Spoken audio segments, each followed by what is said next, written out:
নমস্কার সবাইকে। আজ 2026-এর 17 জানুয়ারি সকাল সকাল উঠে পড়েছিলাম। তারপর একেবারে কিছু কাচাকাচি করে স্নান টান করে বেরিয়ে এসেছিলাম। আর দেখো, ঘরের অবস্থাটা তো এরকম। ঘরটা পরিষ্কার করে তারপর এক বালতি যেগুলো কেচে এনেছিলাম সেগুলো ছাদে গিয়ে মেলে দিয়ে এসে ঘরে টুকটাক কাজ কমপ্লিট করে চলে যাচ্ছিলাম রান্নাঘরে। আজ যেহেতু শনিবার তাই ভেবে নিয়েছিলাম যে সয়াবিনটা করব। তবে আমার কাছে কিন্তু দু রকমের সয়াবিন ছিল, একটা বড় আর একটা কিন্তু ছোট ছোট সয়া নাগেটস। তাই ভেবেছিলাম দুটো মিক্স করে রান্না করব। আর এদিকে কিন্তু টমেটো আর আদাটা শেষ হয়ে গিয়েছিল, তাই বড়মশাই এনে দিয়ে কাজে চলে গিয়েছিল। ভেবে নিয়েছিলাম কিন্তু হচ্ছে ডাল করব, মুগ ডাল। তার জন্য কিন্তু মুগ ডালটা ভেজে তারপর সেদ্ধ করতে বসিয়ে দিলাম। তারপরে এদিকেও সোয়াবিনগুলো বেশ সুন্দর করে জলে ভিজিয়ে নিলাম। আর এরপরে হট করে মনে পড়লো যে ভেজ ডালের তো সমস্ত সবজি আমার কাছে আছে, তাহলে একটু ভেজ ডালই করে নিই। তাই ভেজ ডালও করে নিয়েছিলাম। তো দেখো, এভাবে কিন্তু রান্নাও হয়ে গেল। আজকে কিন্তু খুব সিম্পল মেনু করেছিলাম ভাত, তার সাথে বেগুন ভাজা। তো বেগুন ভাজাগুলো কিন্তু খুব নরম নরম হয়েছিল, বেশ ভালো লাগছিল খেতে। তার সাথে ওই যে ভেজ ডালটা করেছিলাম, আর কিন্তু করেছিলাম এই যে সয়াবিন, আর তার মধ্যে কতগুলো মটরশুঁটিও কিন্তু আমি দিয়ে দিয়েছিলাম, কষা করেছিলাম। তো রান্নাগুলো কিন্তু বেশ ভালো হয়েছিল। শনিবারের রান্নাটা একটু জমিয়ে না করলে নিরামিষ কিন্তু খাওয়া ভালো হয় না। এর জন্য একটু ভালো করে রান্না করতে হয়। আর আমার বড়মশাই তো খুব একটা ভালো নিরামিষ খায় না, তো ওর জন্যই এত কিছু করা।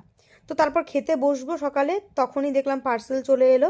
তো একটা রিটার্ন প্রোডাক্ট ছিল আমার, সেটা দিলাম। আর একটা কিন্তু রিসিভ প্রোডাক্ট ছিল, সেটাই নিয়ে এলাম। তারপর খাওয়া দাওয়া শেষ করে বড়মশাই কিন্তু দেখছিল। হ্যাঁ, এই পার্সেলটা কিন্তু আমার বড়মশাইয়ের জন্যই ছিল, তাই কিন্তু ওকেই বললাম তুমি একটু আনবক্সিং করো। তারপর হঠাৎ করে বসেছিলাম আর আমার মনে পড়লো যে আমার একটা ভান্ডার আছে আর আমার একটা বড়মশাইয়েরও। তো চলো আজ সেটা ভাঙা যাক, অনেক দিন হলো টাকাগুলো জমাচ্ছি। তো ওই যে হট করেই মনে হলো, আর হট করেই কিন্তু ভান্ডারটা ভাঙতে লাগলাম। তো দেখো তো আমার ভান্ডারটায় কতগুলো টাকা আছে, কে কে গেস করতে পারো? আর তারপর কিন্তু বড়মশাই দেখো ওর ভান্ডারটা ভাঙতেই চাইছে না। আসলে ওর খুব শখের ভান্ডার। কবে কবে যে টাকা জমিয়েছে দেখো, এখনো পর্যন্ত টাকাগুলো ভেতরে ঠিকঠাক মতো করে ঢোকাতেও ও পারেনি, যে এতটা পরিমাণে ফুল হয়ে গেছে। তাই আমি বললাম সামনে যেহেতু ঘুরতে যাবো, এতগুলো টাকা এভাবে রেখে যেও না। তাই অনেক কষ্ট করে বুকে পাথর চাপা রেখে বেচারা তার ভান্ডারটা কিন্তু ভাঙলো। আর ওর ভান্ডারে কতগুলো টাকা আছে সেটাও কিন্তু তোমাদেরই গেস করতে হবে।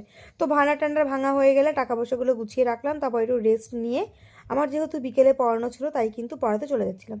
আর সকালবেলা খেতে একটু লেট হয়েছিল, তাই দুপুরবেলা কিন্তু আর খাইনি। এরপর পড়িয়ে আসার পথে কিন্তু মা দেখছি চলে এসেছিল, একটা আজকে রান্না করেছিল, মানে একটা ভালো ডিশ।